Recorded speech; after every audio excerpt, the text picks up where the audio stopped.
Share concerns, make suggestions, and endorse proposals.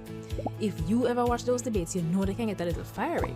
But the debate is important as it informs decisions and continues until a vote.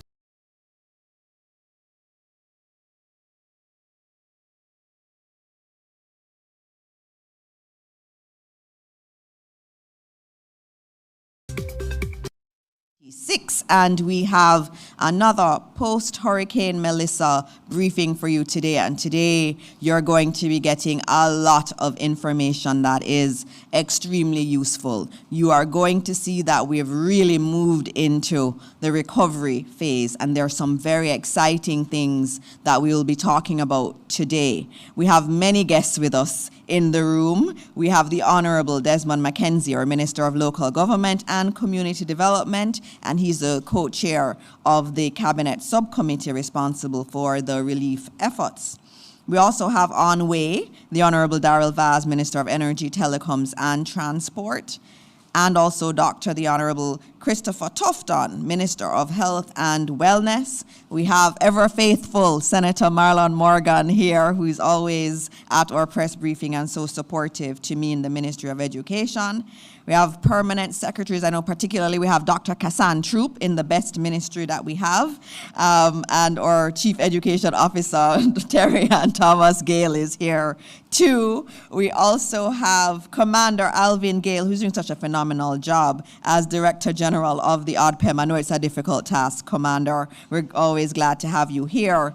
Dr. David Lowe, the Managing Director of the Development Bank of Jamaica, and other members of the DBJ team. We have Dr. Jacqueline Bisesa McKenzie, our Chief Medical Officer, also on way, including Dr. Karen Webster Carr, our National Epidemiologist. With us today also we have Dennis Zulu, the United Nations Resident Coordinator, and other representatives from different UN agencies. We have Ian Steen from PAHO. We have Brian Bogart from the World Food Program. We have Olga Iseza from UNICEF. And we have Natasha Greaves, the head of office of the IOM. We also have with us Mr. Brian Saunders, Senior General Manager for the Construction and Development Division at the National Housing Trust. Dwayne Burbick, our Assistant General Manager for Corporate Communications at the NHT. Members of staff from other government agencies, members of the media, Jamaicans watching at home and abroad, good morning to you again. So you hear the lineup this morning. They're all here. They're all going to be able to answer your questions. They have really important updates. But we're going to have to be very, very efficient with time today because it's many presentations. And so when you see me stand up, it means you need to wrap up. We need to leave enough time at the end to deal with questions. And there is, I know the ministers have to leave. There is a special cabinet meeting to deal with some financial matters, which are important to the relief effort, and that starts at 10, but we'll go much beyond 10 o'clock. But I do know that some of the ministers will have to leave beforehand to make that cabinet meeting. And so, without much ado, I'm going to have our first presenter, which is our head of ODPEM coming, Commander Alvin Gale. Good morning, Commander. Good morning, Minister. Ministers, permanent secretaries, the media, Jamaica, good morning. Minister, I'll try to be efficient this morning. So we are now 27 days post the all clear given by the ODPEM, and the ODPEM continues to coordinate national, international aid support to the National Emergency Operations Center, which remains fully active. This collaborative framework brings together GOJ ministries, departments and agencies, the private sector, NGOs, community organizations, and all our international partners to ensure a coordinated, efficient, and comprehensive response to the disaster. It emphasizes resource sharing between stakeholders to minimize duplication whilst maximizing the effort. Today, the official number for confirmed fatalities directly attributed to Hurricane Melissa stands at 45. Our thoughts are with the families and communities grieving these loved ones. We are also providing necessary support to them during this difficult time. Today also, I wish to report that 16 persons remain missing. The JCF continues to work to find and reunite these Jamaicans with their families. To date, the JCF's efforts have reunited 18 persons with families. As we continue our efforts to ensure that aid is equitably distributed, we can report that this morning some 209,000 food packages have been delivered by the national system. Other relief supplies, including tarpaulins, shelter repair kits, hygiene kits, and water have also been distributed from the national system. Our reception, staging, onward movement, and integration operations, essentially our hub and spoke mechanism for distribution to transport supplies to their final distribution, this through the JDF with the support of the Ministry of Labour and Social Security, remains fully operational. Processes are also in place to ensure that this system can accommodate the distribution of recovery stores. As daily checks continue to guide where help is most needed, the ODPEM continues to close coordination with a multi-sectorial group in ensuring that aid is reaching our people fairly, quickly, and without waste. Yesterday, 25 November, some 52 communities were served, and today, some 140 communities will be served. The list of communities to be served today can be found on the Support Jamaica website. A number of shelters have over the past weeks been closing as persons continue to return to their communities. As of 10 p.m. last evening, 113 shelters remain open, accommodating some 1,441 persons. The parish of Westmoreland continues to see the highest numbers of shelterees.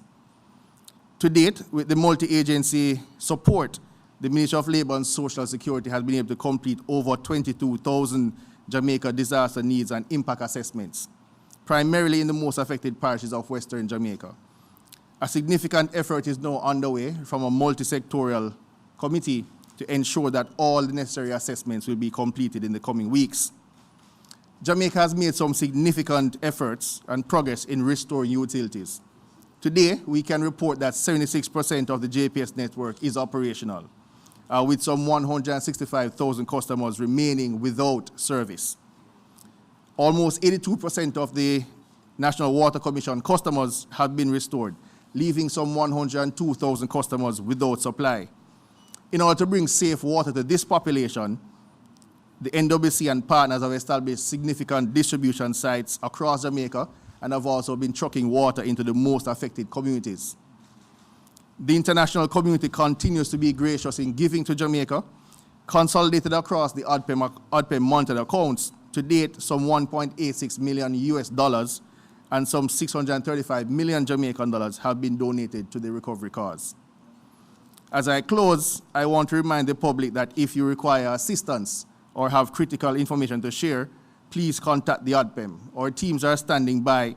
Contact numbers 876-906-7668, 876-967-1105. You can also make reports via the Support Jamaica website. In closing, I want to reiterate that the ODPEM is running a 24-hour operation. Every agency of government is in lockstep.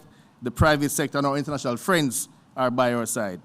We understand the challenges being faced at this time and acknowledge the challenges you have faced. Thank you, and may God bless Jamaica.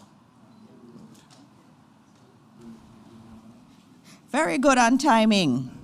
Good start. All right. Now we're going to have an update from Minister Tufton. You heard him last week speaking on some medical-related issues post-hurricane that were expected. And so he's going to give you a further update this morning. Please welcome Dr. Christopher Tufton, our Minister of Health and Wellness.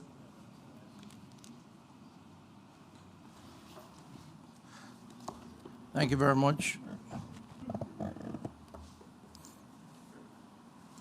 Okay, good morning, everyone. To my colleagues and to others who are here. So this is a fairly brief update. I want to just recognize in the audience my PAHO colleagues, Ian Stein, who is country head, he and his team, UNICEF also, because they have been a critical part of the health response. We continue to respond to the environmental issues in health as a result of the hurricane. and I'm restricting my comments today to that. We will give a more fulsome, updated response at our ministry's press briefing, if not tomorrow, on Friday, where we'll give a much longer version of the health response. So in summary, we have a plan, and that plan, we believe, is working. We started off with the emergency services in the immediate aftermath of the hurricane. As of this weekend, we will have 3 field hospitals set up, the last one being at Savlamar Hospital. Very sophisticated facilities that provide all the necessary services, from diagnostics to lab to pharmacy to inpatient care, operating theater, etc. We then moved into the primary facilities, where we have attempted to restore services, if not the infrastructure, of our health centers. 101 health centers have been impacted in the zone of the storm. We have about 325 health centers in total, approximately 101 impacted in various ways. 25 or so badly damaged, either totally damaged or extensively damaged. As of now, the assessment is being done, similarly so with the hospitals, and bringing those back to a point where the services can be provided, even if in a makeshift facility, whether it's a tier 1 tent type health center, or, as said earlier, the field hospital. In addition to that, we have been attempting to ensure that our health staff, through our assessment, come back to normality in terms of their physical possession and their losses. Of course, giving them some emotional support also. And between those local workers and the teams that have come in, many teams from various NGOs, bilateral, multilateral partners, with the support of entities like PAHO, UNICEF, and others, we have been able to establish the personnel that is required to give the support for the services. And that, in the immediate aftermath of the storm, we believe is going well, in that persons, Jamaicans who need attention, are in fact getting attention. And we're very proud of the team and the work that they have been doing up to this point. The other point, and where I want to just spend a little time on, is the environmental threat. Now, we are sensitive to the concerns that have been raised in the public space by experts and non-experts alike, by either on the political hustings or by persons who are trained and who have sincere and genuine concerns about the announcements around leptospirosis, tetanus, and vector-borne related diseases. So we listen, and we accept, we assess, and we respond. I just want to reassure the country that we have always anticipated, as in preparation for dealing with a storm of this kind, one that we have never had before, as you know, that there, in the immediate aftermath of the storm, there would have been environmental risks. If you look at the history of these types of events, including the most recent one being what was the name of the one before? Beryl. The data would indicate that we had spikes in these environmental threats or diseases. Leptospirosis being a bacteria, of course, and dengue, a virus. So it's not genius to predict it, because the data and the historical data supports it, that this happens. What is important is that we prepare for it and we confront it. In the first instance, to prevent or certainly minimize, and in the second instance, to treat and to cure. Just to reassure those who may be concerned and have expressed those concerns, we started training to deal with the possibility of a lepto outbreak from before the storm. or just in the immediate aftermath of the storm, even before we could provide data that there was a spike. PAHO is here and they can validate that. We started doing lab training for testing, securing the testing equipment and the materials, sensitizing our doctors or field operatives to look at or reminding them of symptoms so that they can diagnose before lab test results, and of course reminding of treatment. In that department, we have no issues up to this point. The health team is properly seized with what they need to do, what to look for, and how to address. In addition to that, the health team in the field who are moving around looking at the consequences of the storm, the pileup of solid waste, which again is predictable, floodwaters, moving things from one place to the next. There are areas, low-lying areas that are going to be particularly risky. So we coordinate with NSWMA, local government, and others. That team is very seized with what needs to be done, and they are in the field. And, you know, one could argue that it could have been a lot worse if we were not mobilized and out there, and the public education, information, and support was not taking place.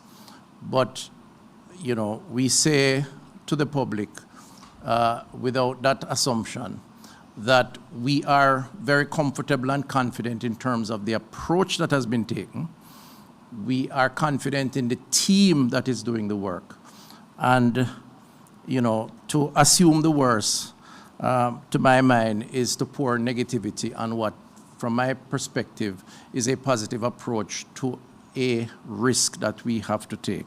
And while we listen, while we take note, I just want to reassure the public that we are doing what is necessary.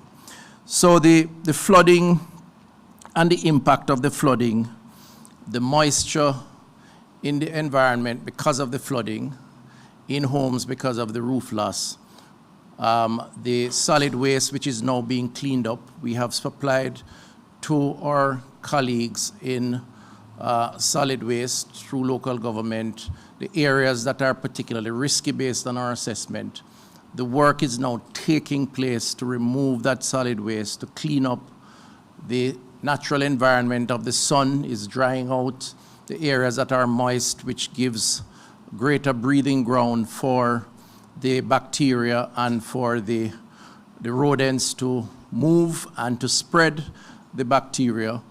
The dead carcasses are being addressed, whether naturally or otherwise, because we have provided the information as to how to deal with that. We're also providing information on how to deal with waste, given that toilets have non-functional in some instances in some of the communities, and all of that is taking place. We have also ensured that we have mobilized the team to be on the ground. We have made special appeals to bring more persons on, retired public health team members who have volunteered to engage the process. We have also, where outside help has been offered, ensure that persons are credentialed and are deployed where the need is greatest, working with our partners at PAHO and otherwise. And from that perspective, therefore, we think that the plan is working. We do anticipate that we will see a tapering off of the suspected and infected cases. We stand, as of the 22nd of November, on record 91 suspected, probable or confirmed cases of the disease, with 10 PCR confirmed cases, that is a testing, which is the gold standard of testing for this kind of illness. 11 deaths, 3 of which are confirmed leptospirosis deaths. And the indication from the team, this is the EPI team collecting the data from our centennial sites across the country, is that the increase in suspected or confirmed cases is taking place at a decreasing rate. Now, what's the ray of hope in that? Is that we are expecting, therefore, that it will taper off and then hopefully decline to what would be more in keeping with the average rates in the country. Now, it's still early days, and I don't want to go out on a limb and predict. It's not my job so to do. But I believe that the work on the ground is bearing fruits, and that we hopefully will see better days ahead, and we will keep you updated in the days and weeks to come. So that's it for me as it relates to leptospirosis. As I said, we'll give a more fulsome report on the status of health in the next day or two to deal with all the other issues. And there's a lot happening, and I want to just take the opportunity again to thank the team for the work and the support in so doing. Thank you. Thank you, Dr. Tufton. And we are, as you heard, there's going to be more details. There are other parts of the health discussion that need to be done in a little bit more detail, and he will treat with those later this week. And so up next, we have our Minister of JPS and everything, Minister Vaz, who is out there every day fighting for the people of Jamaica to get back light.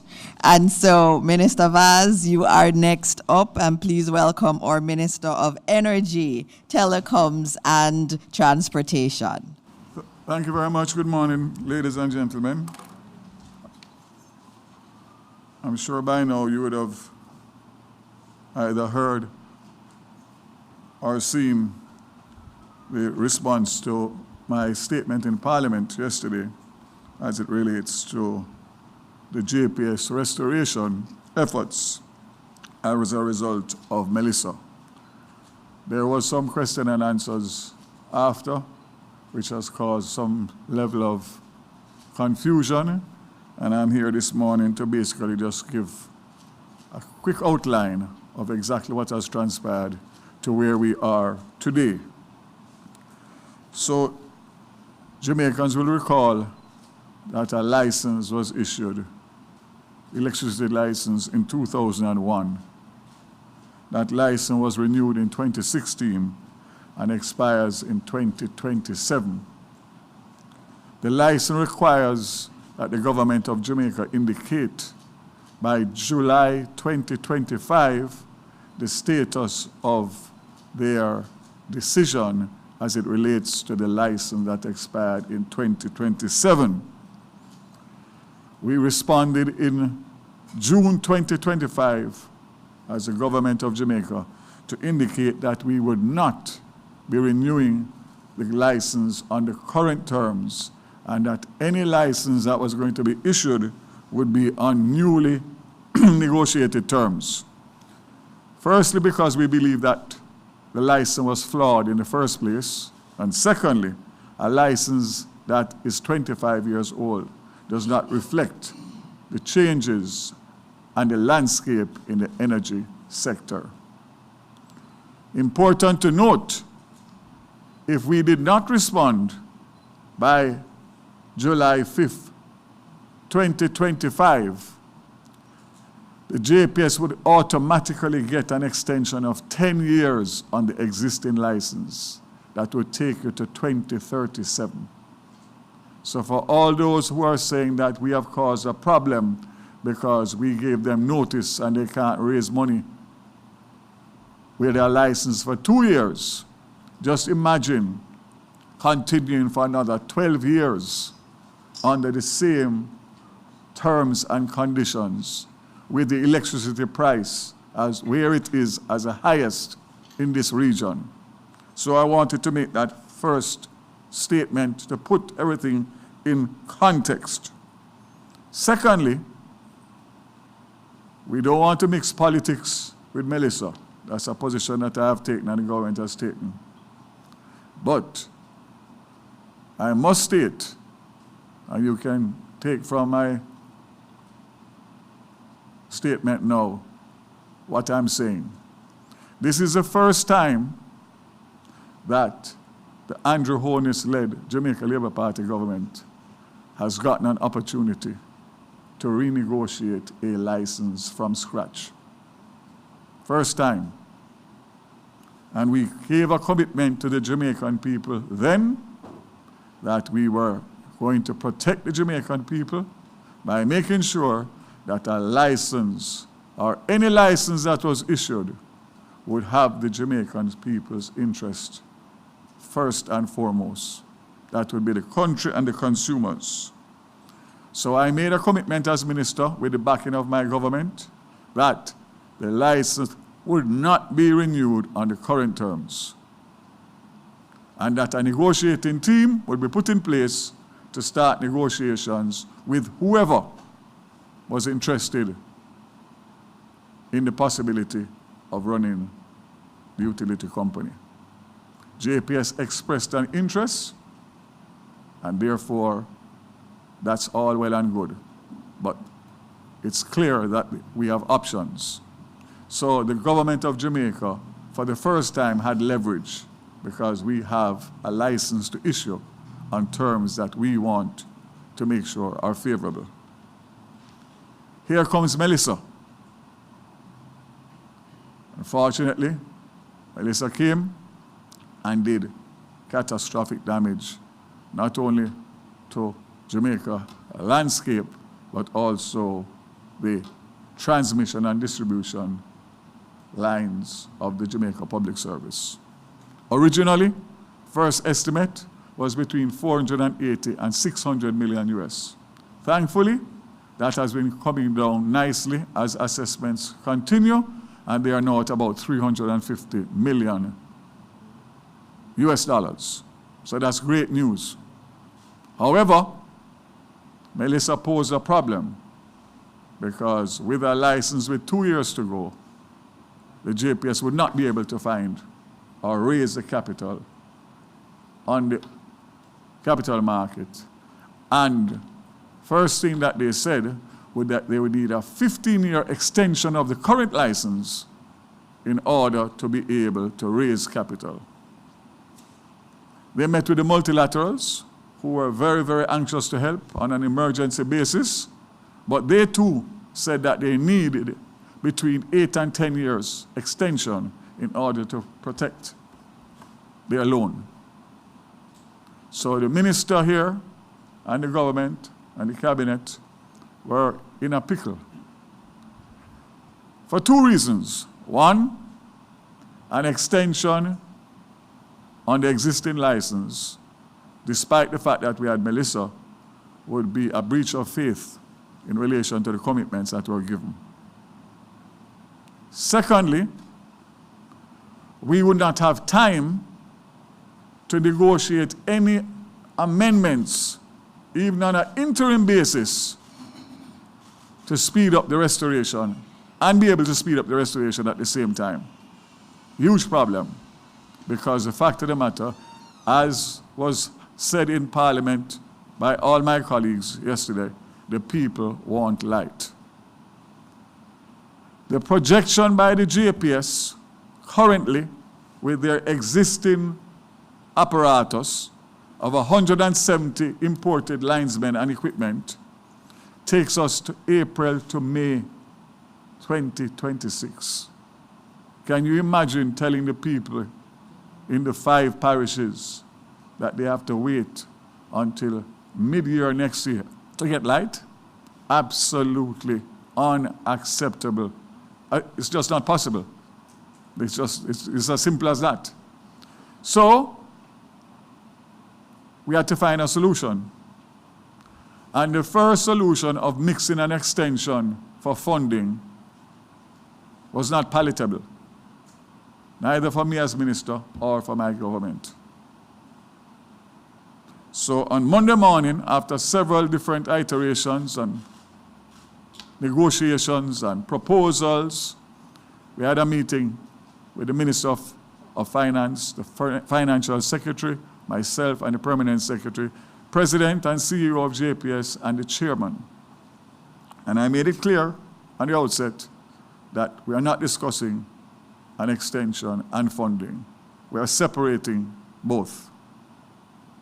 That was agreed. We were able to come out of that meeting and go to cabinet to get an approval to loan the JPS $150 million US immediately, on the basis that that money would be used singularly for an advanced restoration, taking us from April or May next year to January to February 2026, which means that we'll be saving 3 to 4 months on restoration. How was the 150 picked out of a hat? They said they needed 300 linesmen to add to the 170 linesmen, and that would cost $75 million US a month for 150 for 2 months. They said, let's stop there. Let's deal with that and get the restoration program going, and then we continue discussions and negotiations in relation to what happens after that. So that is what Cabinet approved, a 5-year loan, which means that they have the option to pay it off in 2 years, which is when their license expires. If they are successful in the negotiation on our terms, they'll be able to raise the capital immediately to pay the government back their money.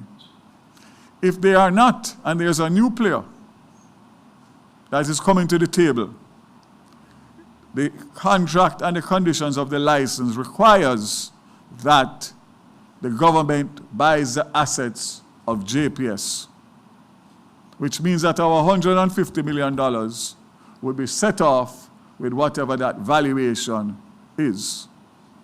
And a valuation will be done based on the current status of JPS now, and also one if it comes the time where the assets have to be valued because the negotiations have broken down and JPS will not continue in 2027. So I want to make it very clear that the government has acted responsible and that the government and the taxpayers of Jamaica are secured.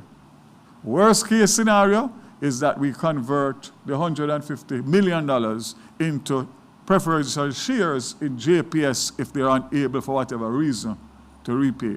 So it's covered on all angles. So I wanted to clear that from the mischief and the nuisance and the noise that's coming from sub-circles. I want to quote, and I'm asking you, especially Desmond, to just work with me, because it's very important to clear the noise and give the facts. I was posed a question yesterday by the leader of the opposition. And he asked as follows: so I'd like your assurance, Minister, that the $200 million will be coughed up by the JPS. That's the difference between the 350 and the $150 million that JPS is putting up. The $200 million that will be needed. Or JPS is going to draw down on whatever funding it can to raise from its creditors. I don't know how they plan to fund it, but we need to know it's funded before we put up our $150 million.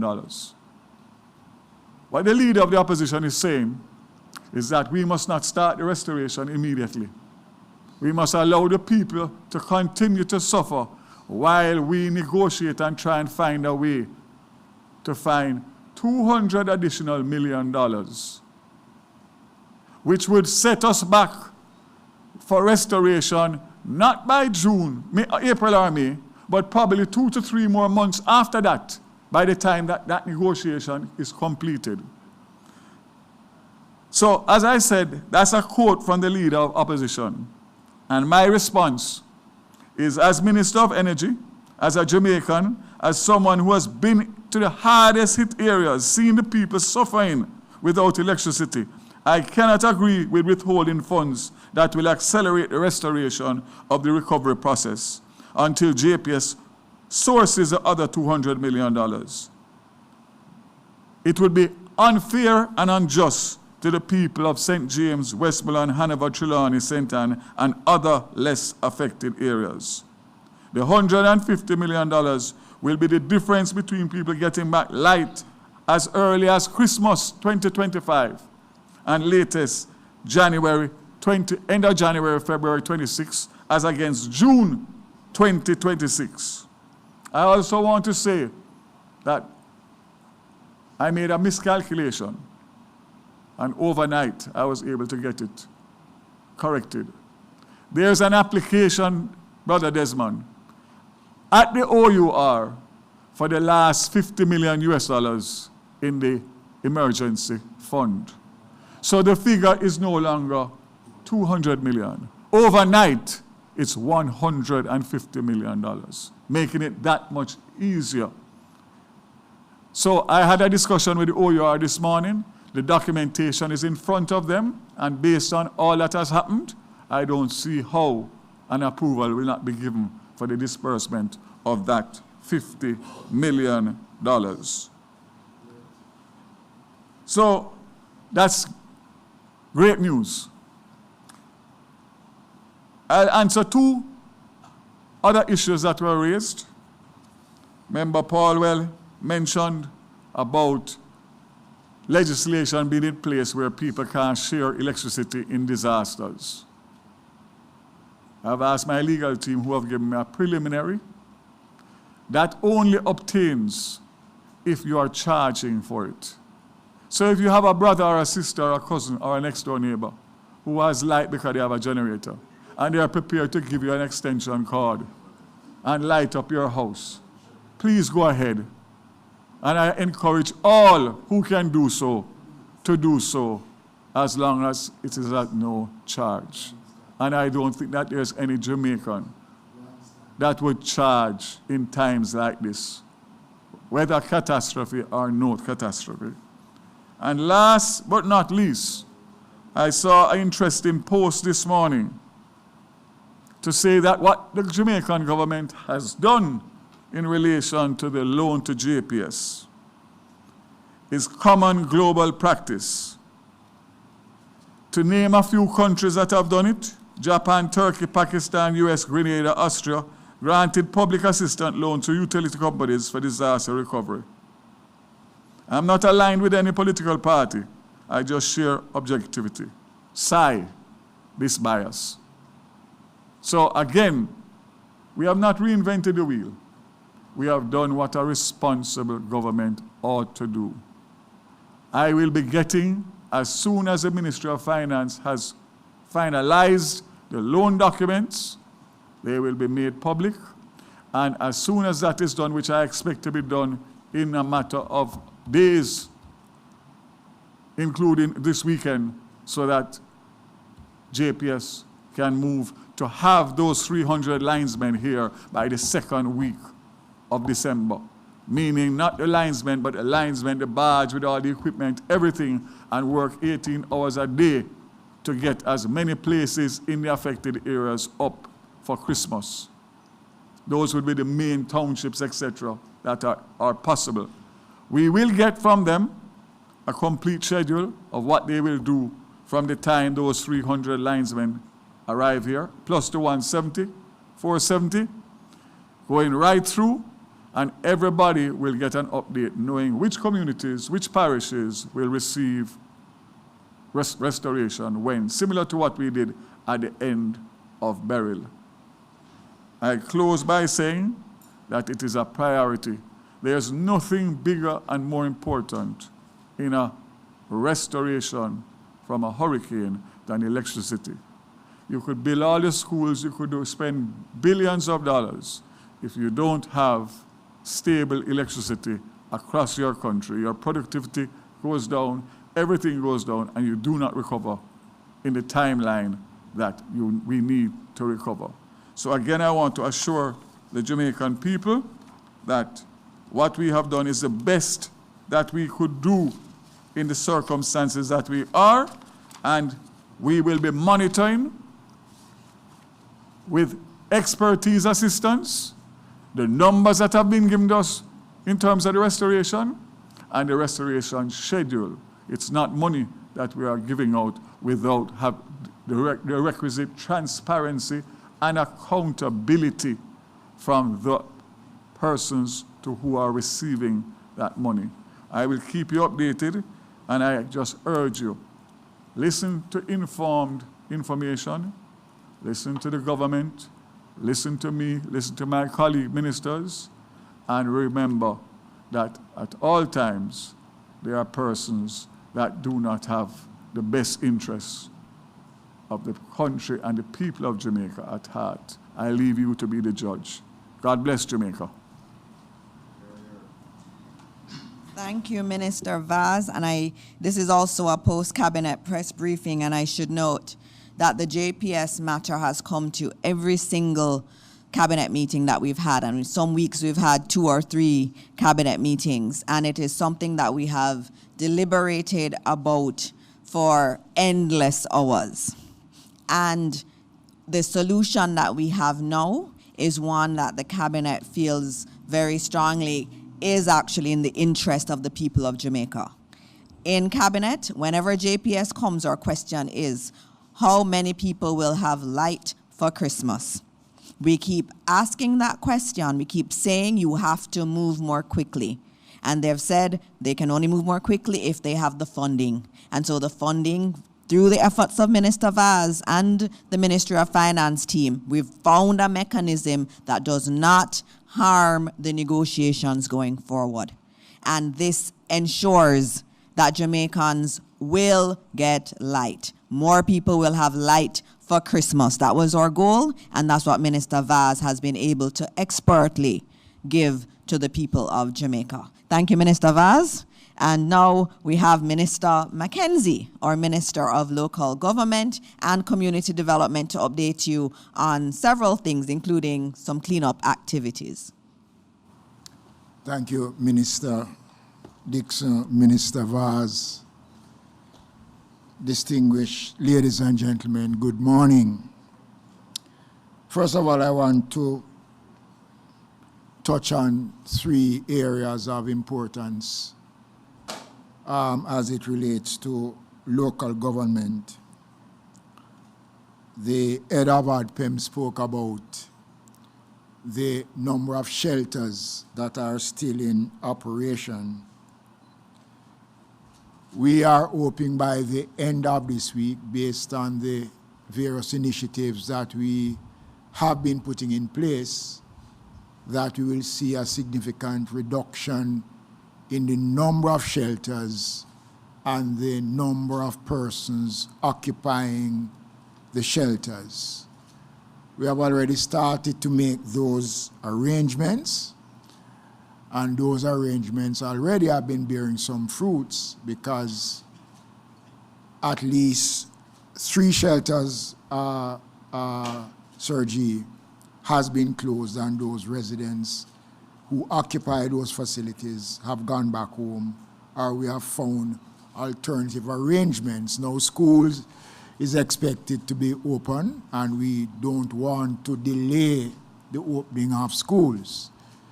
The major issue I have, Minister Dixon, is the shelter in Trelawney that occupies where the infirmary, which was totally destroyed, occupies a significant part of the school.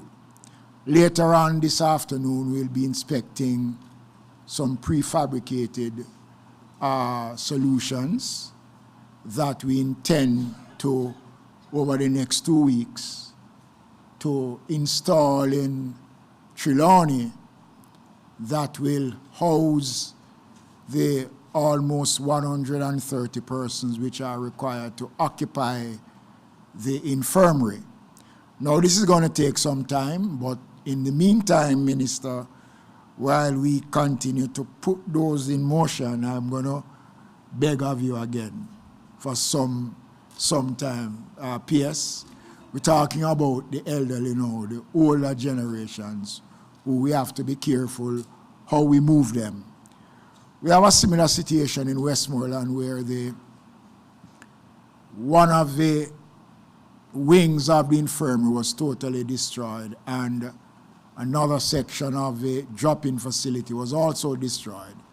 And again, we are going to be using the same solution that we will be instituting in Trelawney to relieve the situation in Westmoreland. Questions have been asked as to how are we treating the homeless population. We have seen the numbers increasing, but I want to assure the country that we have made provisions in the most critical parishes, St. Elizabeth, Hanover, Westmoreland, and St. James, to house the homeless population. We'll be transferring a lot of the homeless to some of the new facilities that we are going to be putting down, and that will be done on a temporary basis. Now, I want to urge Jamaicans, because we notice the SDC did a survey on the homeless population, and we notice that a number of persons who are going out pretending that they are homeless are not homeless people. And they go out just to get the food. We do have a difficulty in providing support for those levels of persons. But when they go out, they are counted in the data. And therefore it creates a problem for us in providing adequately. So I want to urge persons, we have drop-in centers right across the country. If you want to get a meal, the drop-in centers are open. We have provided all the requisite resources to ensure that our drop-in facilities can provide for persons who are in need. So I would urge persons, if you want somewhere to hang out for the day, almost all the parishes have drop-in facilities. Every single parish in Jamaica have a drop-in facility since 2016. This administration have provided drop-in facilities. So persons can go to the drop-in facilities. You can get a meal, you can get something, clothing, bed, you can even get medical attention at the drop-in facilities. All of those facilities are up and running. The National Solid Waste Management Authority, Minister Tufton would have spoken about the collaboration that has started in dealing with the areas that were identified based on the assessment done by the Ministry of Health. And the team is working. But I want to say to Jamaicans that this part of the work poses a risk to those who are doing the collections. I'm going to ask for some patience. People bawling, they don't see them. And where them there with the trucks. Remember, we have to ensure that they have the adequate gears to go out there to collect this level of waste. It's not the normal commercial or residential waste we're talking about. And I'm saying to the country, treat these men and women with respect. They are doing a job that many Jamaicans would not do. They are committed to it. And they have been working 24 hours around the clock since the outbreak, and we are expanding the workload of the National Solid Waste Management Authority to ensure that those areas get the attention that is required to help to minimize any further outbreaks in the areas that have been affected. That does not say that we are not concentrating on any other areas, but the areas that have been outlined by the Ministry of Health are the areas that we are paying some attention to. The normal garbage collection still continues, and we have been ramping up the collections. We have brought on more private trucks in the system, so you will see much more activities. The Most Honorable Prime Minister yesterday in Parliament announced the National Cleanup Program. And this is the last matter I want to touch on before I take my seat, based on the instructions of Minister Dixon, that we must not be too long. The National Cleanup exercise we intend to commence next week in Westmoreland. Now, this program, as outlined by the Prime Minister, will see the 16 most affected constituencies are taking part in this exercise, which we intend to have over a 2 to 3 fortnight period of cleaning. I want to make the point that we might not be able to accomplish all that we want in that period, but the necessary arrangements are in place if we have to go beyond. The call is being made for well-thinking Jamaicans to join in this exercise.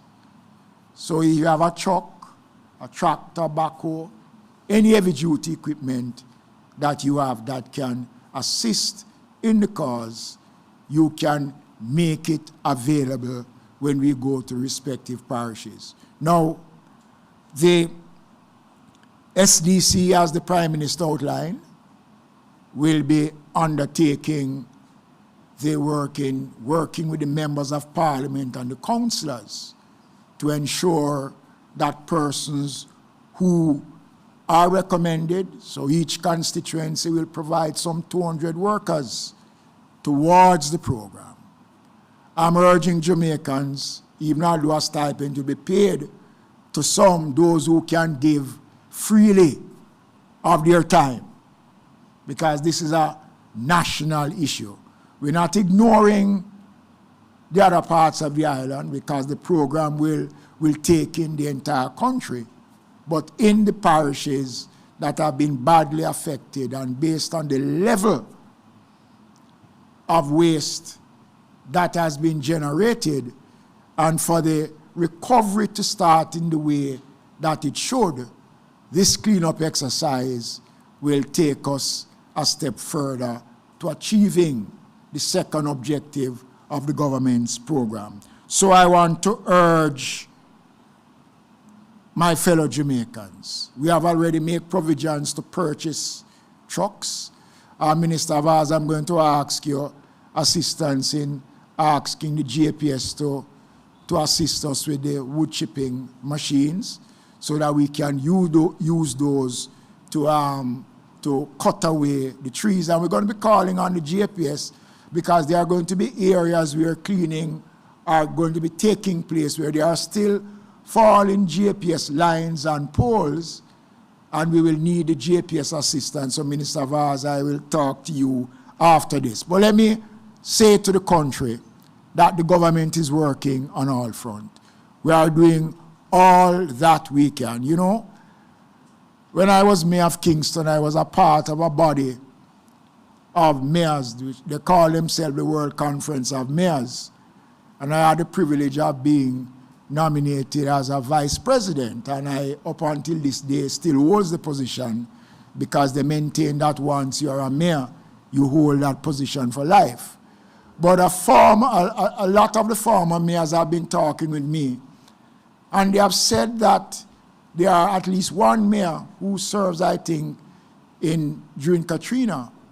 And he has said to me that what we have been able to do in Jamaica, there are many cities in the States that have experienced Katrina that is still, up until today, trying to recover fully from the effects of Katrina.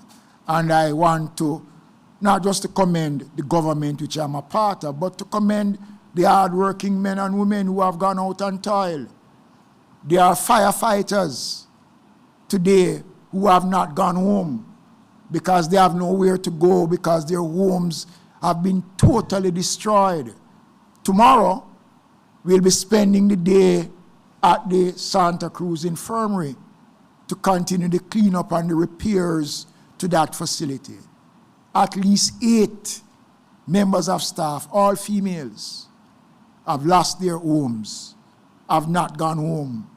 And we want to be there to spend some time sharing with them, allowing them to understand that we respect and appreciate the efforts, the works that they have been doing for this country. And I urge Jamaicans during this period, let us be a little bit more considerate of the plight of many of those persons. Thank you. Thank you, Minister. Again, you don't give me the opportunity to stand behind you. All right, I am going to now invite the Minister of Education to give an update. And it just turns out she's already up here. So I'm going to give you an update on education now. And I want to thank my permanent secretary who is here, Dr. Kassan Troop, and our acting CEO, Terry and Thomas Gale, for all the work that they have done. Today, 845 schools are operational, and that's really, really a great thing given what has happened in the West.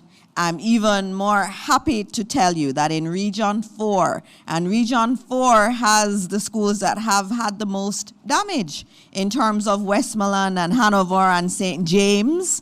They're all in Region 4, and I'm so happy to tell you that because of the hard work of our principals and teachers, 24 of the 25 high schools in Region 4 are open for grades 11 to 13. So those are for our students who are doing CSEC and CAPE, 24 out of 25 in the most affected area. And that's phenomenal. That's a lot of really hard work that has gone into that. We're expecting that within the next 2 weeks, we'll be able to get all students back in.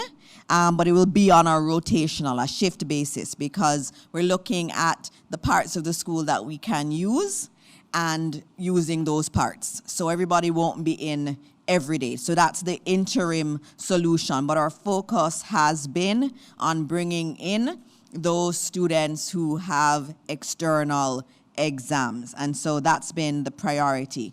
I also have some other important updates for you. We've started the work.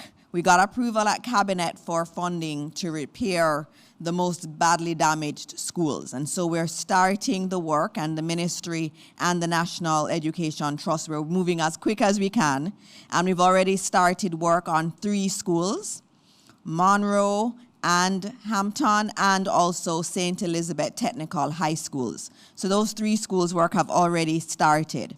What we're doing is prioritizing the high schools and those with boarding facilities. As you'd understand, where many of our students in the West need to board.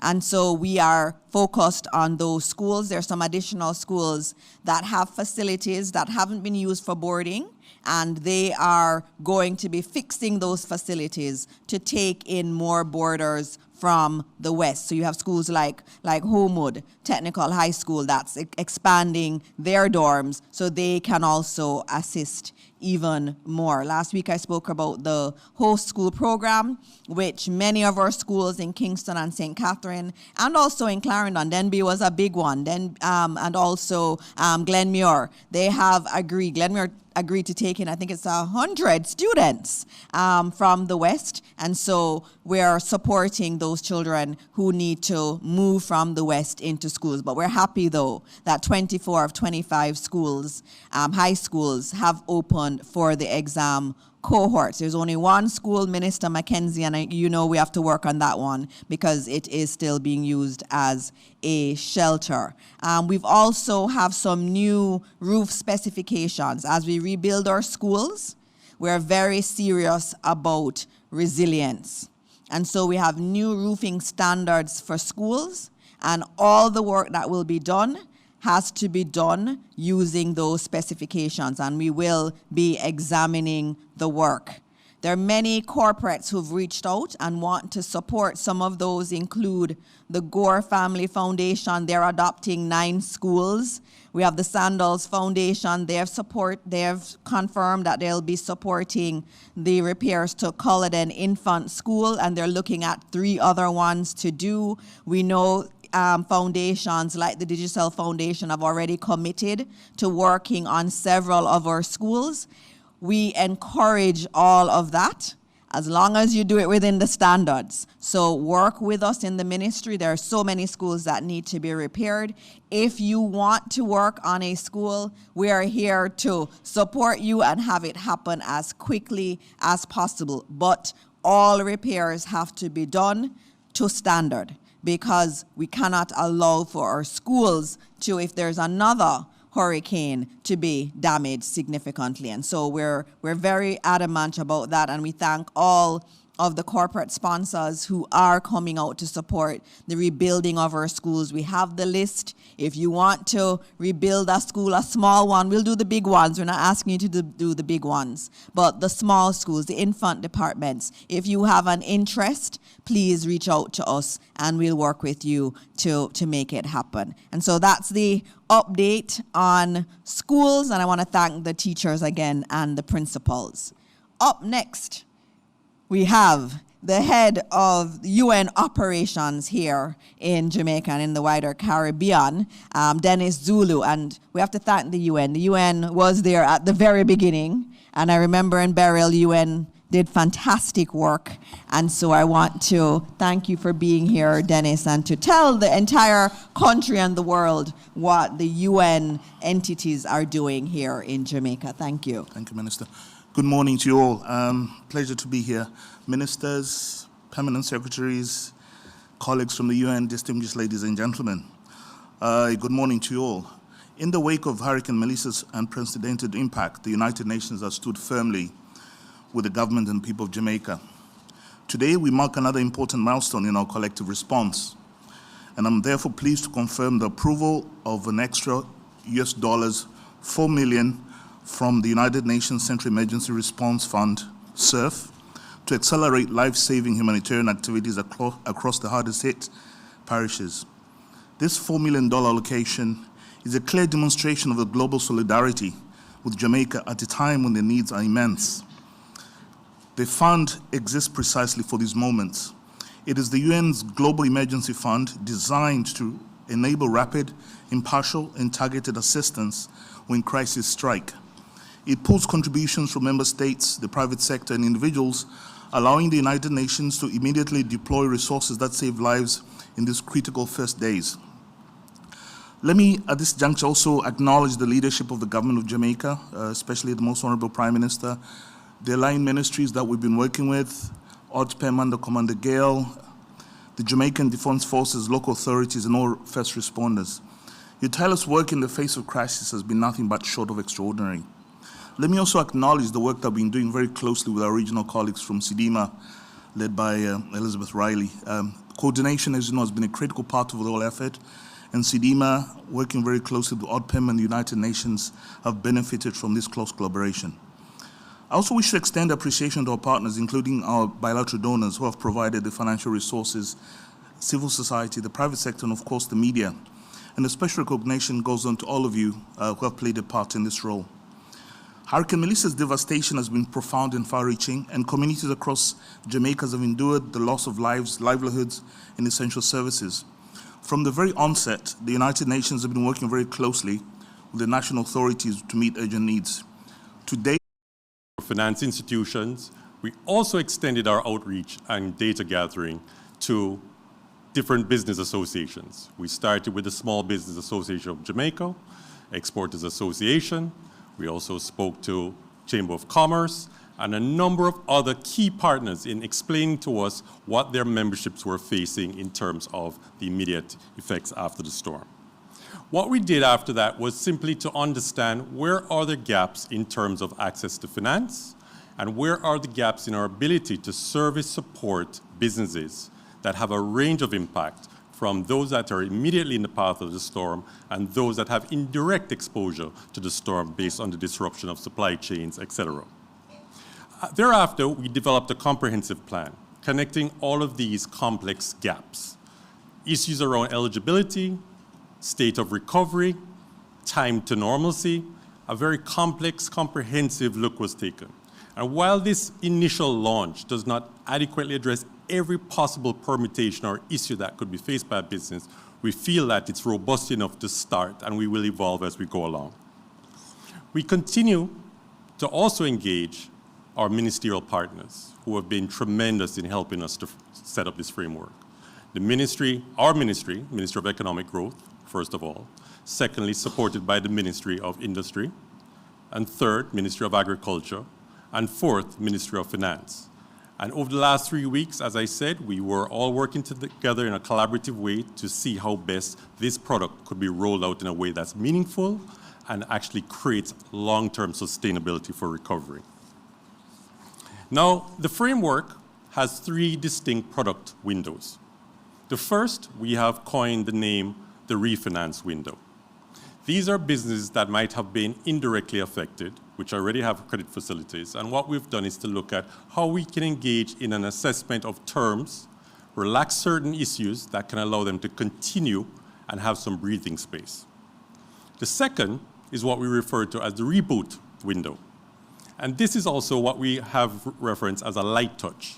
You may have just some short-term needs, you have inventory to be replaced, you have some infrastructure damage that's not material to your ongoing operations, but you need to get back to where you were pre-storm. And the most important, and there are lots of issues around this particular window, which is the rebuild window, which is a longer phase engagement. And these are businesses that have pretty much been totally disrupted. So if you put things in context, you think of what happened during the pandemic.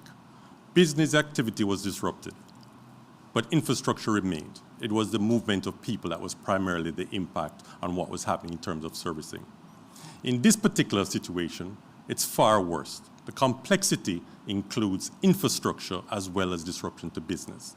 So we have to have a long-term plan in terms of how do we support resilience and to make sure that we're in a position to ensure that you're not going to be perfectly suited to withstand any catastrophe, but your ability to recover and reduce the impact going forward is what we're focused on in terms of this particular program. So each beneficiary will have, as it's displayed on the screen, between up to 20 to 50 million Jamaican dollars of access to each of these particular windows. And this will be advised through our partners, the AFIs, the MFIs, and we will then work with them in making sure that these terms are understood to the eligible candidates, and we'll work in terms of making sure they're timely and serviced. The next I'd like to share with you is where focus lies in terms of sectors. Through our consultations, we had a very simple grouping to at least get the program started because we did not want perfection to be the reason why we did not start with this rollout. So we have 4 clear verticals, and the first is agriculture. As we know, St. Elizabeth, our breadbasket, was severely impacted.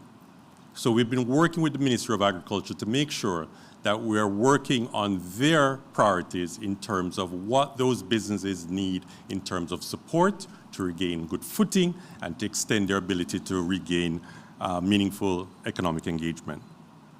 The second, manufacturing.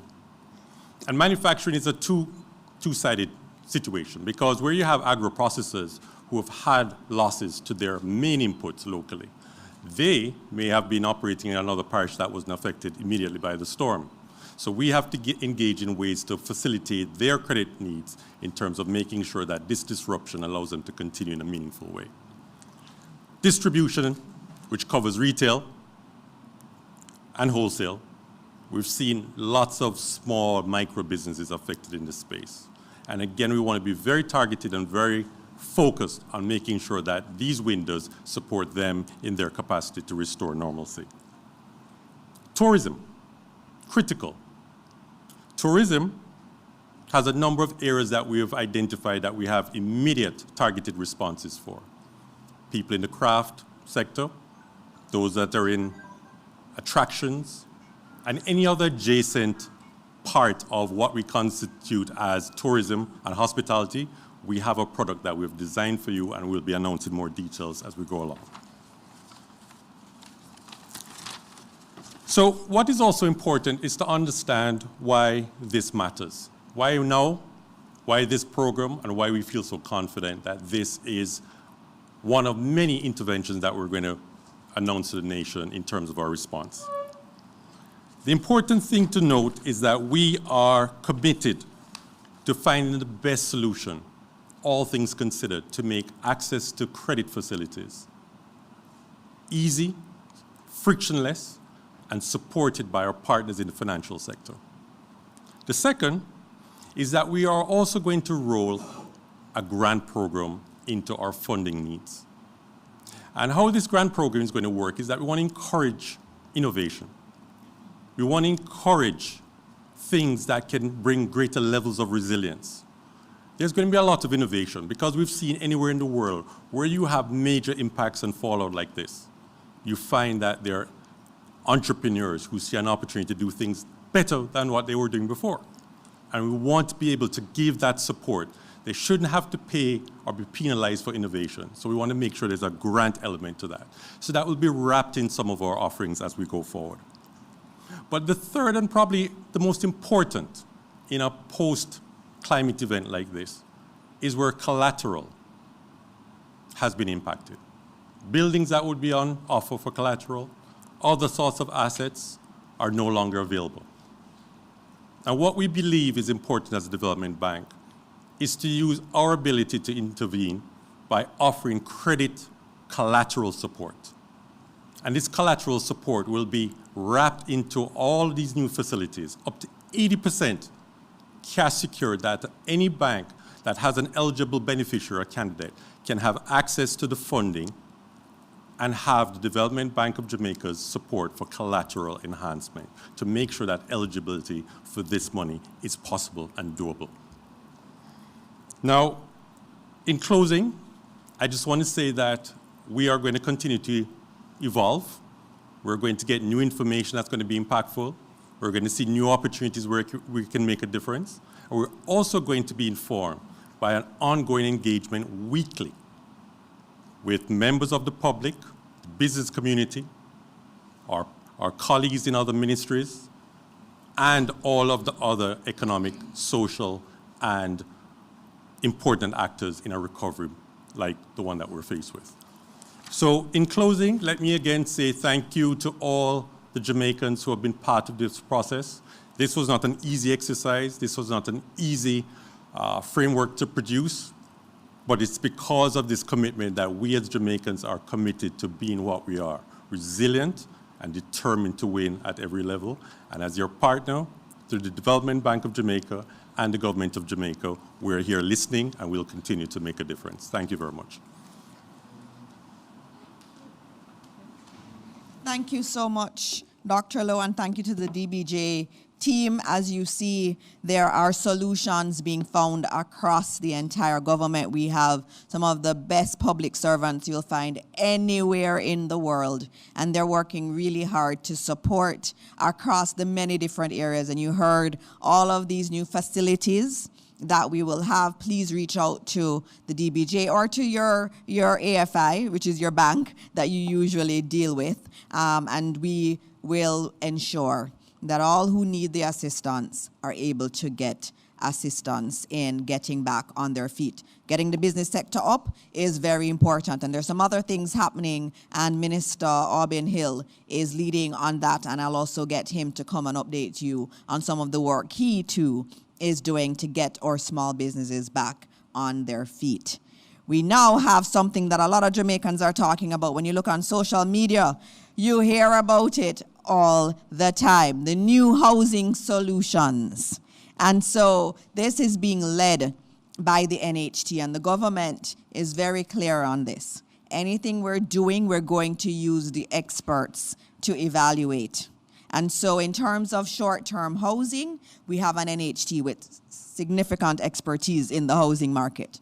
And so in determining what solutions we do, we've left it to the NHT. And so this morning, we're so happy to have the NHT with us. And it's going to be Dwayne Berbick, who is going to be doing the presentation this morning on the housing solutions, not temporary housing solutions, but the housing solutions that we have coming into the island. And so please welcome Dwayne Berbick from the National Housing Trust to tell you more about this. Thank you very much, Minister Dixon, and a pleasant morning, ladies and gentlemen.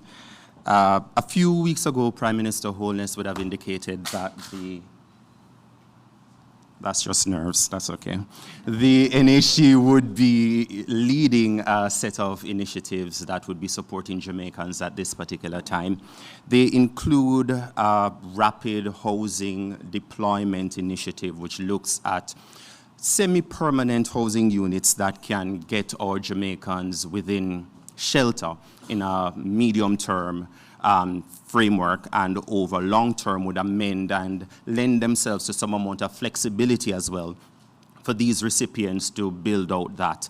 In addition to that, we've also given consideration to a set of initiatives that we believe will give us a more short-term impact in terms of addressing the housing needs of Jamaicans at this time.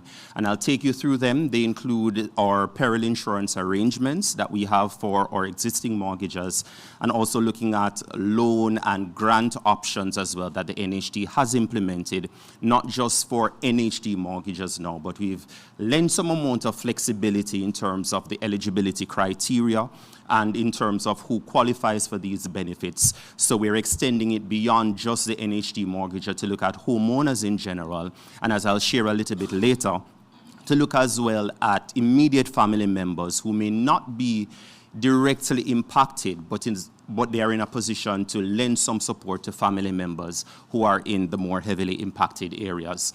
So I'll start with the Rapid Deployment Housing Initiative, and the NHT is now in the process of procuring the first 2,500 of what is, in its first instance, 5,000 semi-permanent housing units that we have done quite a bit of research in terms of looking at what is available in the market and what satisfies some of our technical specifications as it relates to building codes and construction, and also what satisfies requirements as it relates to safety and ability to withstand certain weather phenomena. We landed on an expanded polystyrene EPS prefab unit, and it lends itself for rapid on-site assembly. So that was one of the key considerations that we looked at.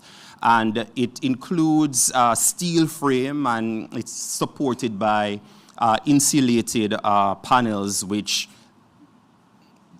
nice way of saying they allow for cooling, so the units do not become excessively hot, and they're able to withstand certain degrees of weather resistance as it relates to earthquakes and, of course, hurricanes. Affordability, again, a key factor in terms of what we looked at in determining these units. So you'll see on our screen a floor plan of what it looks like. This first 2,500 that we're getting, they are 2-bedroom units, and they have supporting that bathrooms, kitchen, and living area. They're approximately 4,000 square feet, and you can see they are supported with windows. 400 square feet. I thought that's what I said, 400 square feet. And they have supporting windows, of course, for additional ventilation to support the cooling panels that they are already insulated with.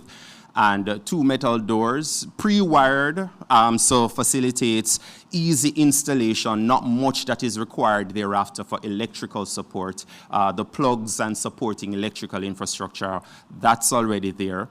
And of course, I did indicate that they meet some of the technical specifications relating to earthquakes, fires, hurricanes, and of course, heat resistance. The NHT in this first phase of the Rapid Housing Deployment Initiative, we're looking at setting up these units on lands owned by the NHT. So our construction and development team, we're currently assessing the status of lands, especially in the St. Elizabeth, Westmoreland, Hanover areas, that belt.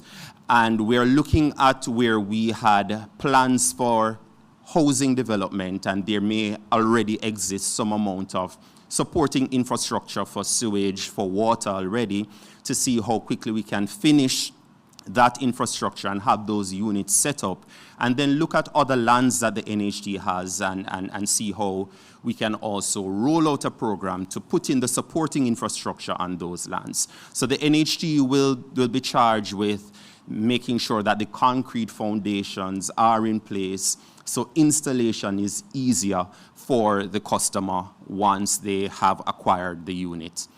And I should point out that we're not just restricting this program to the lands that the NHT currently has, but we're also looking at acquiring additional lands in areas in that belt that can support us getting housing needs to our contributors, and I'll dare say it's not just the contributors of the NHT that would benefit from this initiative.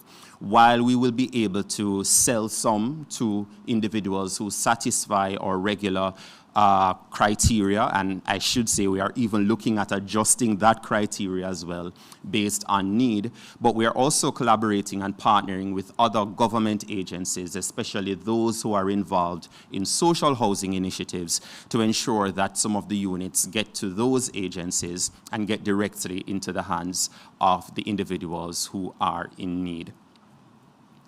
For our peril insurance arrangements, I'll share quickly on that the NHT's monthly mortgage payment, so the peril insurance arrangement extends to individuals who service their mortgage on a monthly basis with the NHT.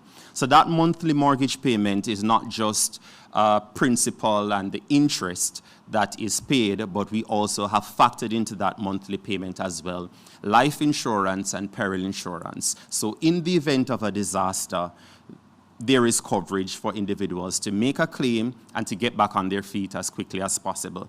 So we have in our portfolio just about approximately 130,000 mortgages. So if there are any individuals who service their mortgage with the NHT and are impacted, at this time they're able to put in a peril insurance claim. So we ask that you, of course, document the damage and document it properly. Take photographs before, after, if you have them, during, if you so happen to have the state of mind to have recorded some of the damage while it was taking place, and of course to get as well an estimate of what it will take to repair the unit and bring it back to its rightful habitable state. The supporting information in terms of other documents that would be required, that's on our website, nht.gov.jm.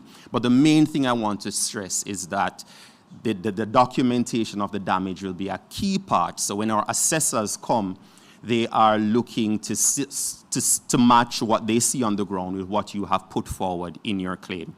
And those claims are to be submitted by January 15, 2026.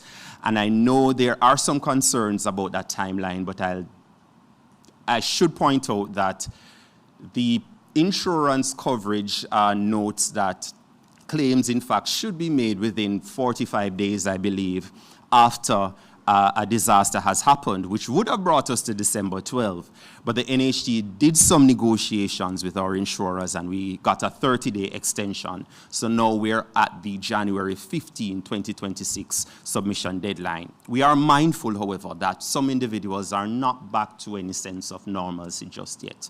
And so we have mobilized our team. We have an NHT mobile unit that is now going out into our communities, into these affected areas, and are bringing the services directly to the people who are affected. So if you're not able to have internet or electricity and have difficulty reaching an NHT branch office to put in an application, we're happy to say we're bringing the service to you. We've optimized our mobile unit, which is a fancy way of saying we got a Starlink device and we put it in, and so we have good internet coverage when we go out there, not just for our team on the bus, but we are able to, lend some service to the people in the areas as well, that you can log in and let someone know that you're all right and while you're doing business with us. So the deadline to remember, January 15, 2026 for those claims. More information on our website.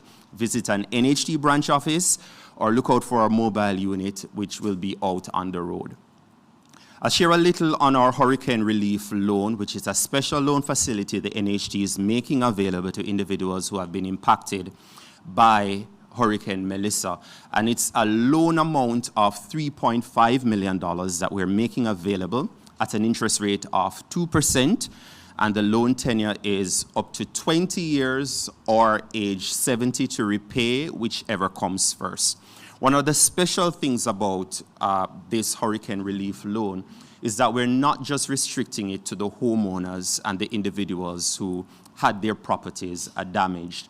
Given that incomes have also been affected in these areas, we have extended this facility to immediate family members, so children, siblings, parents wanting to help children.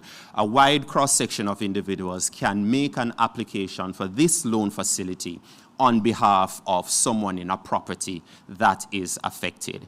And that would not cause any variation in the terms that the loan allows. It's the same terms that would obtain as it relates to interest rate and time to repay. One of the other special things about this loan facility is that we're giving consideration to not just the immediate repair of the property, but how the homeowner may want to improve resilience. We hear the stories, the hurricanes will be more frequent and will be more intense. So if in preparation, let's say a homeowner wants to move from timber roofing and convert that to slab roofing, as part of the repair process, the NHT will allow the loan facility to go towards that as well.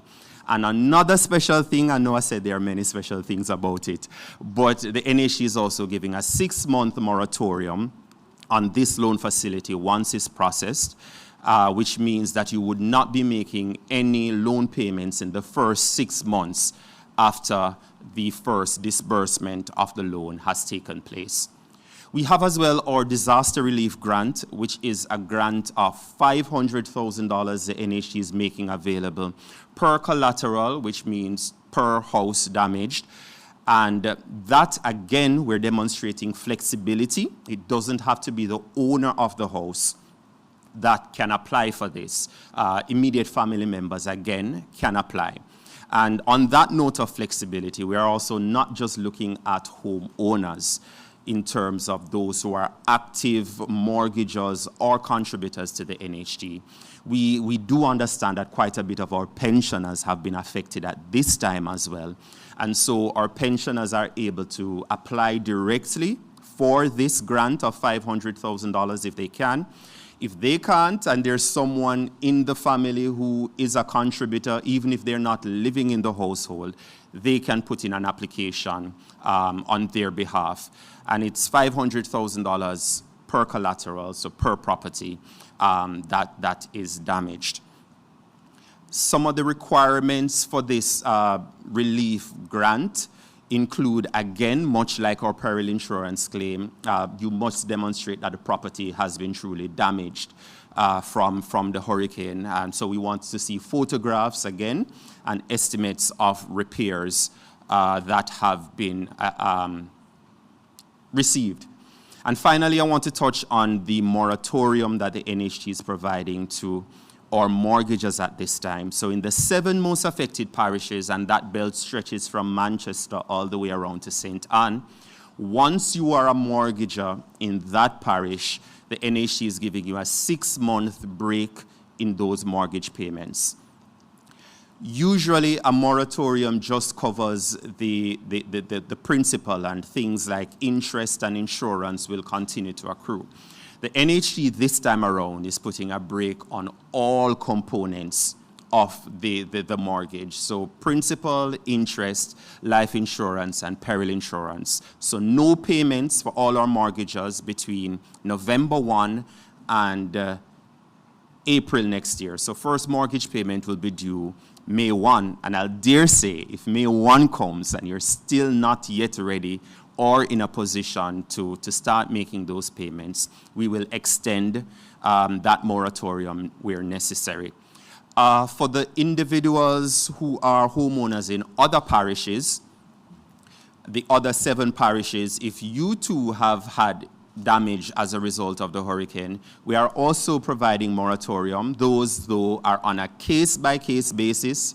So individuals may put in an application to the NHT. You can visit our website. We've curated a space there, nht.gov.jm/recover, where you can find all the application forms, you can find the checklist of documents required, and we also have some frequently asked questions there as well that will support you in making your application. Thank you.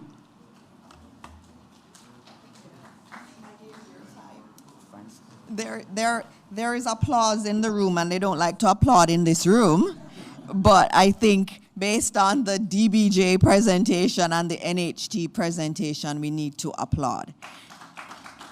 And for me, I'd like to note that both DBJ and NHT fall under the Prime Minister's portfolios. And so he has been working with both of these entities to get to some solutions that Jamaicans can feel good about. And I think everybody's gonna feel good when you hear of the facilities, the billions of dollars that are being made available to our businesses that need to get back up on their feet. And when you hear the moratorium, if you're in certain parishes, you don't have to pay your mortgage because NHT is going to be putting in place this moratorium. In addition to that, there are the grants. There is the loan facility. And remember, the Prime Minister keeps talking about resilience. And so if you want to make your home more resilient and you're an NHT contributor, you have a facility now where you can get a loan at 2%. That's unheard of. That's basically 0%, given where inflation is. And so please take advantage of this. Please tell everybody, all those who are saying nothing's happening. That's not true. There's a lot of work happening, but the work had to be done in a very systematic way because it had to pass scrutiny. Those 2,500 homes that are coming in, a lot of work had to be done to identify who was best in the market. There are many players who came forward and said, we could provide, but NHT had to do the work to verify that these were going to be top quality solutions that Jamaicans would want. And you hear 400 square feet, and those are gonna have the 2 bedrooms and the bathroom and the kitchen, but knowing our Jamaicans, Dwayne, you spoke it into being, they'll become 4,000 square feet very, very shortly, and we know Jamaicans like to build. And so these are great opportunities, and we now open up to questions from the media. Antoinette, who do we have first? Is it, okay, good, go ahead. Good morning. Minister, how are you doing? All right, so let me try to take notes. All right, so first of all, I understand how busy the Prime Minister is. Clearly, he can't visit everywhere, but he has visited some areas. Can you explain why it took the PM 2 weeks to visit the worst affected communities in Eastern Westmoreland, and then seemingly only because a bunch of Caribbean Prime Ministers were visiting? Second question, Commander Gale speaking at the PAAC last week when asked about relief work and how MPs didn't know when relief teams would be visiting their constituencies, explained the process and said what happens is that they contact the parish disaster coordinators before going in. Can you explain why relief teams wouldn't be notifying, not just notifying the relevant MPs, but also having them as an integral part of their relief team? And why is the relief effort seemingly so centralized and not community-based? 3 opposition leaders said yesterday at a presser that the opposition hasn't been invited to sit on any committees dealing with the relief work. Can you say if this is so? If it's not true, can you say what committees they've been invited to be on? And if it is true, why is it that that is the case? And fourthly, at this point, it seems clear the government doesn't have any intention of convening an independent oversight committee, despite your previous assurances at previous press briefings. Can you say why that is? And for clarity, the real-time audit being done by the Auditor General very, very important, but can't be a substitute for that. And in relation to your own portfolio, Minister, obviously very important to get the schools back, but we've been getting complaints that some residents, especially in Westmoreland, feel they're being pressured. Got a report yesterday that teachers have been visiting and pressuring people to leave, and they feel when they don't feel they have somewhere safe to go to. Yeah. I'll stop there. All right, thank you very much. That East Westmoreland question was the same exact question I got in the Senate on Friday by one of the opposition members. They said the same thing. Why didn't the Prime Minister go to East Westmoreland? Why it took him so long to go there? And I had to show in the Senate a video of the Prime Minister in Westmoreland 48 hours after the hurricane. So I'll do that one, and I know Minister Mackenzie is going to take some other ones. The opposition being on any committee, just noting that the Disaster Risk Council has the opposition on that. That is one. In terms of the new initiatives, I have said time and again that Cabinet is looking at using the national partnership as an oversight body. We've not finalized anything yet, but that's what we've been looking at. And the National Partnership Council has the opposition on it. We have two representatives from the opposition. There is Senator Lambert Brown, and there is also Anthony Hilton on that committee that also has the church and the private sector on there, and academia and other trade unions are also there. So that is what we are looking at, and I will confirm once we have a final submission in Cabinet on the disaster, on the new committee, NARA, and how that committee will be overseen. Once that is done,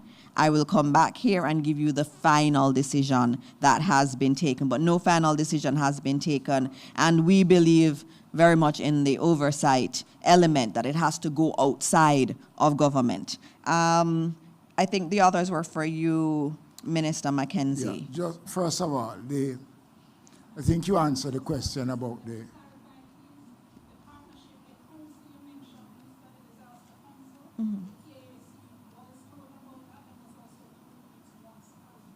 Yes. Yeah, so I'm going to something else.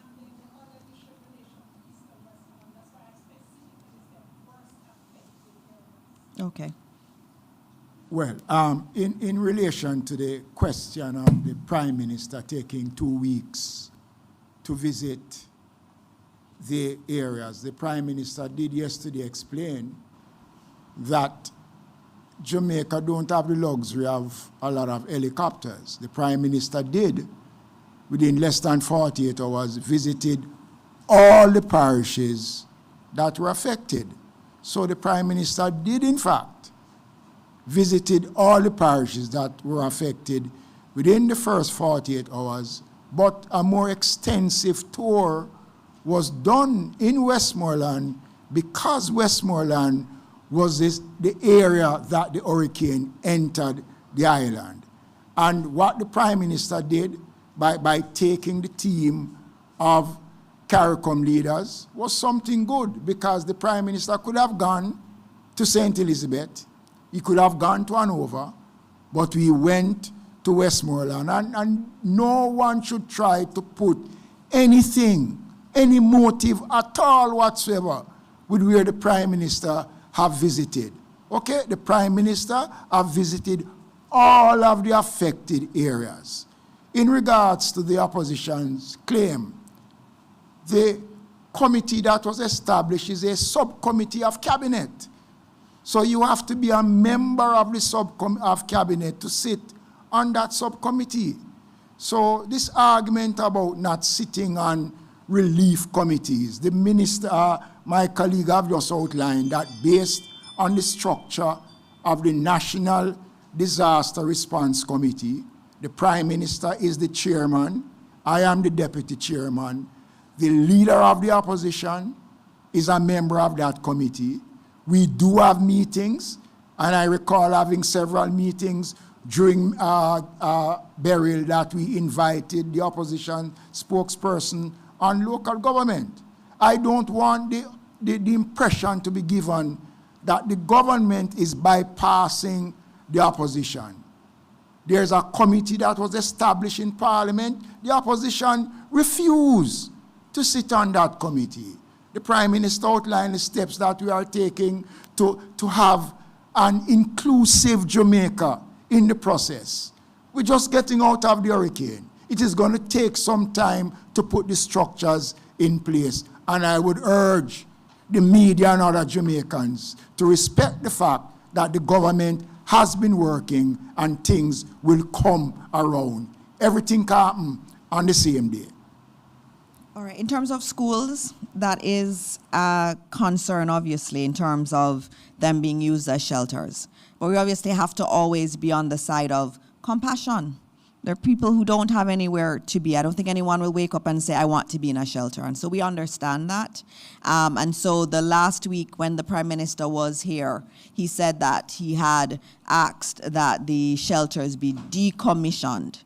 But that has to be done while we find alternative spaces for those individuals. So once Minister Mackenzie and Minister Purnell Charles say that they have a new facility for those individuals, they will be moved. And so as a Minister of Education, obviously we are usually saying to them, remember you need to do this, you have to move very quickly because you want to get schools back. But we understand that there are people that need to still be facilitated in those shelters, and so we're continuing to maintain that.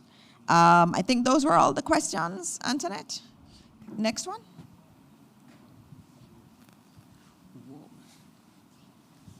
Good morning. Yep. The question as to why the relief teams aren't engaging with the MPs was answered. Oh, okay. Commando?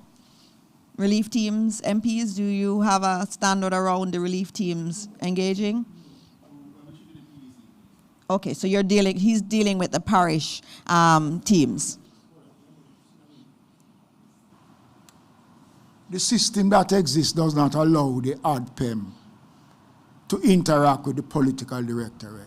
In every parish, there's a parish development committee which is chaired by the mayors of each parish.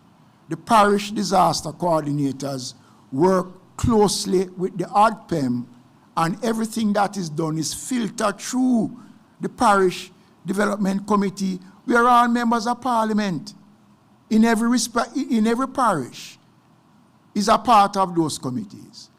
And the ADPEM should not be interacting with the political directorate so anybody can accuse the organization of being political.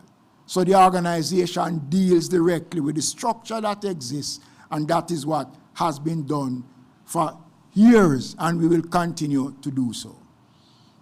All right, thank you. Thank you, Minister Mackenzie. Good morning, everyone. Good morning and welcome back. Nationwide news here. Question to Minister Vaz. Can you give any updates on the resumption of the rural school bus program, specifically in Hanover? We know one of the MPs in Hanover, the Western Hanover's MP, was asking for a resumption of this service. Is that the school bus program that was opposed? Same one? Okay, all right, just checking. So that question was raised to me in Parliament yesterday by the Member of Parliament for Hanover, for which I pass it on, and I received a response this morning to indicate that the Hanover school bus has been reactivated. It operated yesterday and it operated this morning. So I'll be passing that information on to the Member of Parliament. Mm-hmm. I have asked them to give me exactly how many school buses were rolled out in Hanover this morning, and I'm awaiting that answer. I'm just checking to see whether it has come in as yet. But to say that the school buses are operating in all parishes where schools are open and road access is available. The only places that are not is the areas that schools are still being used as shelters, and road access for the size buses make it unsafe to travel. And an update on the fares for the students? Suspended until December. So 0. So we had originally indicated that the fare structure would start November 1st. Hurricane hit October the 28th, and so we have moved that forward to December. We'll reassess it in January, but obviously it's not only the worst affected parishes that were affected.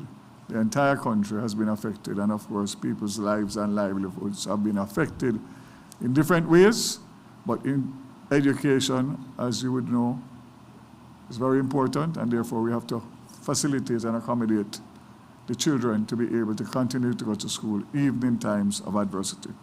Hanover is rolling. Thank you, Minister. Oh, there's more. Yeah, my second question would be to Commander Gale. In terms of the communities that were marooned, I know we've received an update on how they are now in terms of the status, but in terms of the people that are in those communities, now that they are no longer cut off as they once were, how is the recovery efforts going on in those places?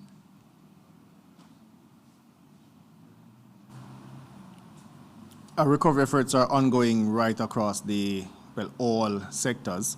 In terms of all communities, there's no special treatment towards those parts of the communities. The communities which remain flooded, there is some work ongoing from the Jamaica Fire Brigade and the JDF teams to treat with the water situations there, and in terms of the other environmental matters pertinent to the Ministry of Health and Wellness. And in terms of the communities like Content or places in Hanover that have rising water levels, what's the response like there? Well, there's nothing we can physically do about the rising waters. What is occurring now, I can tell you, is that right across all which are flooded, the waters have been gradually receding. So we're watching that as it goes down. But in terms of vector control mechanisms, those are being put in place in those communities. All right, thank you. All right. Good morning, everyone. Zara Burton, 18 Degrees North. There were 8 presenters, so I do have questions for 4 of the presenters. The first set of batch of questions is for ODPIM, Commander Gale. You mentioned that there were 16 people missing. I want to understand, I brought this up the last time, but why it is that ever so often we get a JCF message on Twitter about somebody missing, and yet we can't get a list of missing in this instance. 2, is it 360,000 people affected like you've said in the past, or is it 600-something thousand people affected in the past on the website of ODPIM right now that need aid? And the Prime Minister had said 900,000. So I wanted to clarify some of those figures in terms of how many people are we trying to reach systematically for aid distribution. Also, are you delivering aid on the weekends? And then 4 for you, how much has been deposited in the ODPIM accounts now? How much has been spent on aid? How much are you in control of as the head of ODPIM? Who controls the amount of funds that has been deposited in ODPIM? The second set of questions goes to Minister Vaz. Can I attempt to answer the others first? Oh. So. No. Can we just have all of them? Because remember, the ministers have to go to cabinet. So let's take all of them, and then we'll give you one set of answers. Okay, Minister Vaz. You mentioned that JPS is saying 300 additional linesmen would cost $75 million each month. I just did some math. 470 linesmen, $75 million. That's US $159,574 per linesman, $25.5 million. If it's 300 linesmen, that's 250,000 US per lineman, $40 million per month. I want to understand if they had a schedule to come back online in April, May, prior to needing this cash. How is it that if they would have had maybe, I'm just assuming maybe everything in place in terms of infrastructure needed to come back online for that time, how is it that 300 linemen additional is costing this much money? So just a clarification on that. 2, there is an NWC situation where we've been dependent on JPS power to power water supply. And the Minister of Overseeing NWC recently said that in terms of, to a question of a journalist, the NWC, yes, they're exploring renewable energy in some instances, but there is a concern that if NWC was to be powered by renewable energy completely, it would hurt JPS's bottom line, which would mean higher bills for us as customers. My question is, in the negotiations with JPS in order to renew their license, have you encountered or engaged them in any conversation about getting NWC, factoring NWC as not a customer anymore, and how they could plan for that so that people in disasters can continue to get water regardless of the power situation? And obviously that may have an impact on bills. I want to know if that has been assessed at this point. And lastly, on this $150 million investment that the government of Jamaica is making in JPS's restructuring, I get it, it's an investment in the economy. I just want to know, has there been a factoring done of cost to us as JPS customers in terms of light? How will that affect us? The next batch of questions, Mr. Burbick. Cost of the 2,500 containers, cost of the overall modular units, okay. I think the public calls them containers, but I will say with your language, modular units. Can we get to the question? Cost, I asked about the cost of the 2,500, the overall cost to the consumer who is about to purchase this when it comes in. Those were not mentioned, wondering about those figures. And then last batch of questions for you, Minister, is you had mentioned a spreadsheet of all the aid that's been received, and at some point it would be made available. I wanted to get a sense that overall spreadsheet now, because that $540 million that ODPEM had mentioned a couple weeks ago as having been deposited in ODPEM doesn't seem to reflect like the US $22 million that we got from the United States, or we were supposed to get from the United States in aid, because obviously that would be in the billions. And so I'm just wondering if you are going to be giving us the spreadsheet of all the aid that we've received from different aid agencies and also from different governments around the world. All right, in terms of the aid one, I'll take that one very quickly. Remember that much of the aid that's committed by many of our multilaterals is not cash, it is in kind. And so all of that is recorded by ODPEM. ODPEM has their system of monitoring all of that, and at the appropriate time, ODPEM will share that. So ODPEM, since you're here, I'll let you take the questions on the missing people and some of the aid questions that were there. So I'll start with the matter of the weekend. We do deliver on weekends. We deliver every day through our system. In terms of the cumulative sums that have been deposited into ODPEM accounts, I had mentioned earlier $1.68 million US and just about 635 million Jamaican dollars, and that's across all accounts.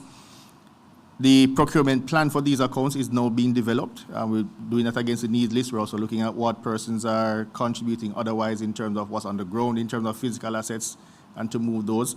But we have been able to utilize from some other accounts, primarily the NDF, to treat with initial procurement of food items and water that has gone out. Your question concerning so let's just clarify. None of the money that has been received has been spent as yet. So we've been using our government funds. Some additional funds were approved by Cabinet for ODPEM to use. Our donors have also provided food and so on. So none of that money has been spent. They're now going to figure out how to spend it. Concerning the missing persons, I believe.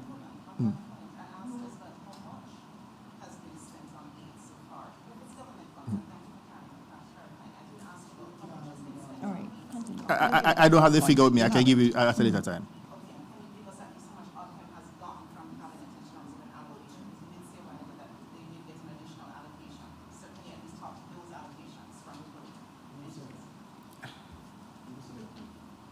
He'll give you those info after. Concerning the missing persons, I believe the same with the matter concerning the persons who are deceased. The police and the families are treating with those names as per their own protocols. So we will not be publishing these names. No. All right, so let's see, there was a question about the additional linesmen and NWC Water. I think it's really on the linesmen, Minister Vaz. Really what it was, they were going to need the money irrespective of whether or not it was fast forwarded. What we've done is to say we need it fast forwarded, and we are giving you the money to fast forward it. But Minister Vaz, you can answer. So let me clarify.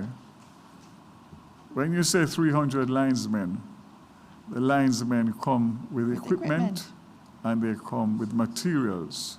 So when 300 linesmen come to Jamaica to assist the 170, they'll be coming with barges full of equipment, very expensive equipment that has to be rented to make sure that they would be able to carry out the tasks that they have been mandated to do in the time that they have been made to do. So bottom line is, if you get 300 linesmen, they will need to rotate those linesmen because they would only work those linesmen for 18 hours a day for 30 days.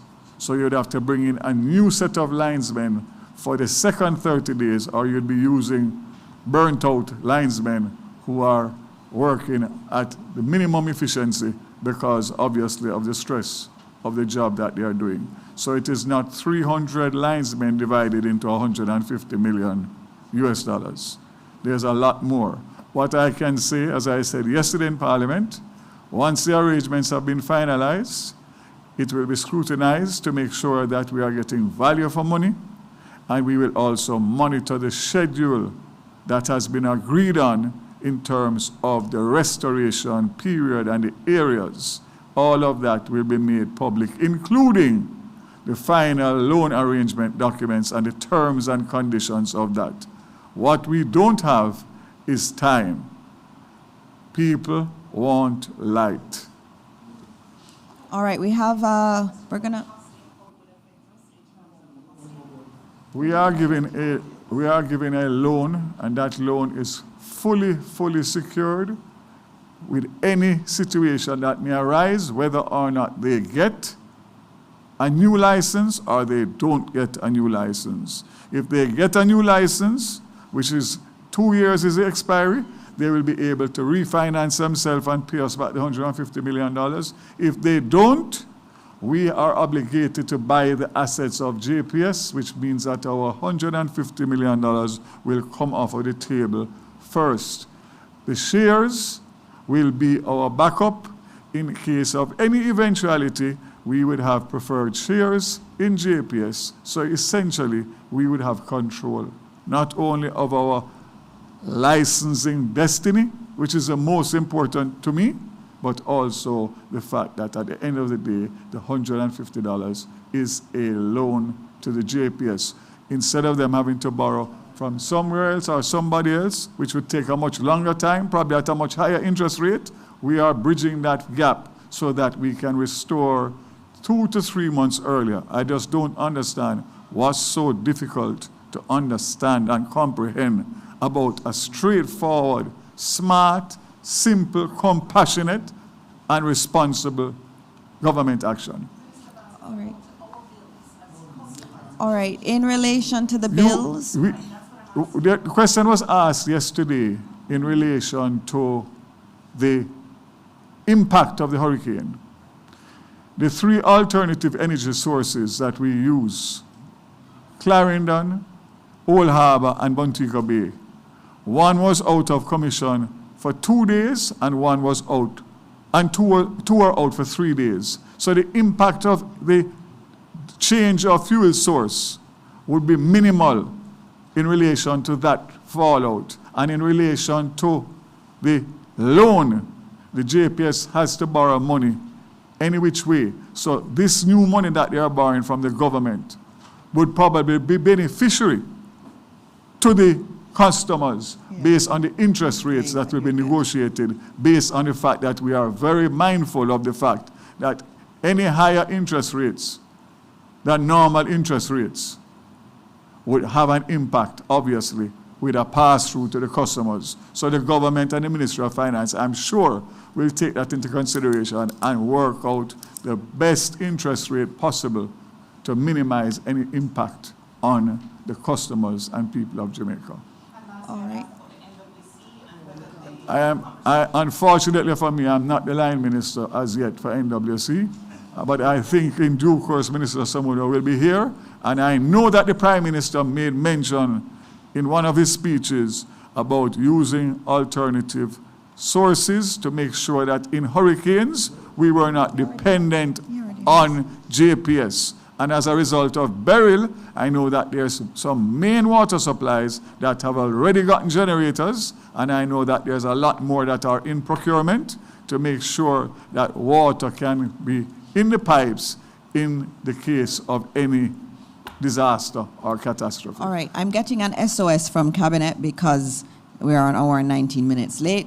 Duane Berbick, you have to answer a question on the modular units. The teams are here to take your question. DBJ and NHT and others are here. The UN team is here. So if anybody has any additional questions, you can definitely get them answered. Thank you, Minister. I'll just quickly point out that we are currently in the procurement process, so we do not have finalized numbers as yet, and that's procurement. We are currently assessing over 40 proposals for the modular units, and we also have to do a procurement exercise for the infrastructure works as well. So the final cost to the customer will include both components, so we do not want to prejudice that exercise at this stage by releasing our estimates that we are working with. Suffice to say, if affordability is a question, the customer would be able to benefit from the NHT's grants and subsidies that are made available in the regular course of acquiring a mortgage. All right, thank you very much, Duane. I have to leave. I mean, is it one quick one? Okay, sure. I did. On aid, I did. That was the first one I answered.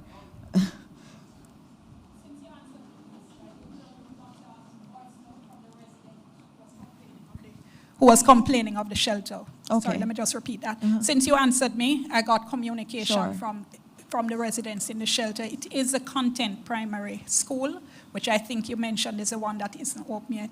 And what they said was that they were told to be in a particular part of the school, but that part was damaged. Okay. And they're knowing, I think it sounds to me like it's the admin block from what I've heard, and they're being told they have to leave, they're in distress, they have nowhere to go. Well, Can you comment on what you would say to the residents, because they're asking? Well, what we have said is that we have to treat everybody as a human being. We have to treat them the way we'd want to be treated. If I were homeless, I would want to know that people would be accommodating to me. And we have said that we have to take care of those who are in the shelters. We cannot move them out until we have another facility. And that is what Minister Mackenzie and Minister Charles have been asked to do. Once there is an agreement in terms of where they will go, then they can decommission the school. But we can't decommission a school until those individuals who are there have somewhere to go. And that is the policy of the government, and the ministry will intervene too. The PS is here. She will be intervening with that school just to make sure that that is very much understood. And that the residents aren't pressured because they feel distressed. Yeah, and I can understand that would be very distressing, and we don't want to do that because so many people have lost everything. They've lost everything. And we have to be very caring about that, and preserving their dignity is at the center of everything. And so that should never happen, and we are going to ensure that it does not continue. All right, and so this has been a long meeting, and I've been abandoned by all the ministers, but it was very important because I think it does show that there's a lot of work that's happening. Government is more than the ministers. There are many agencies with very capable people who are working really hard to assist those who need the assistance, and so it is coming. Housing is coming. We have small business grants and loans for those who need it. And there are going to be many more announcements that will be made. I make sure that the announcements are real. Cabinet needs to have approved them before they come here because I'm not into the pie in the sky thing. And so I'm very happy that today we had some very concrete things that are on their way for those who've been so devastatingly affected by Hurricane Melissa. And so as we close, as we always do, We continue to pray for all of those who have been affected, and we continue to pray that God will bless this wonderful country we call Jamaica. Thank you all.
Peace begins with us. Every act of kindness, every step towards understanding brings us closer to a brighter tomorrow. Let's choose unity, compassion, and hope. Together, we can build a future where peace reigns. Brighter tomorrow starting today.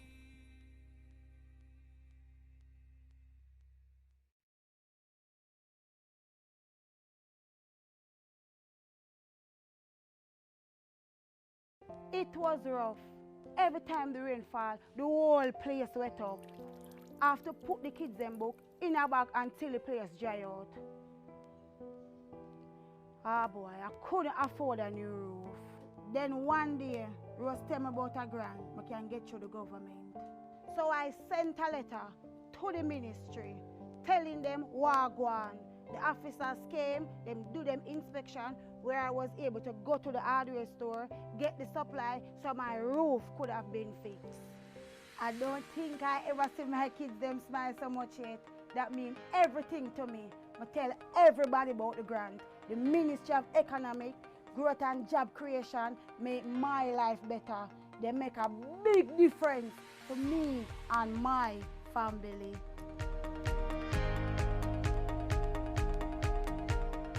Out of the ashes, Jamaica will rise.